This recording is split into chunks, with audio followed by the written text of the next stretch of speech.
Ever wondered how to add more detail to your sentences without writing a whole new one? That's exactly what an adjective clause does.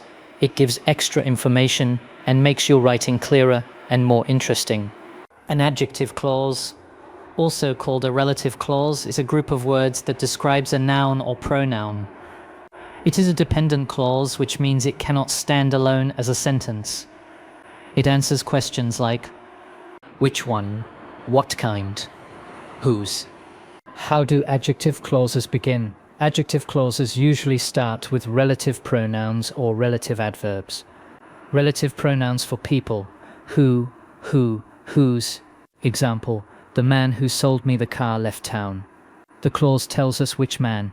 Relative pronouns for things and animals: which, that. Example, the dog that ate my mom's meal died. The clause describes the dog. Relative adverbs for time and place: when describes time, where describes place. Example, the house where I grew up has been destroyed. The clause tells us which house. Essential versus non-essential adjective clauses. Essential, no commas. These clauses give important information. If you remove them, the sentence loses its meaning. Example, I don't like children who eat ice cream with their hands.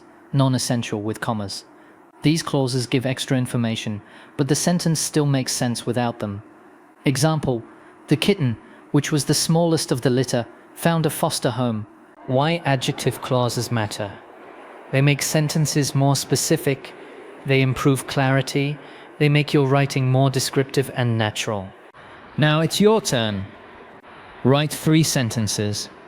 One using who, one using that or which, one using when or where. Practice using adjective clauses and watch your writing instantly level up.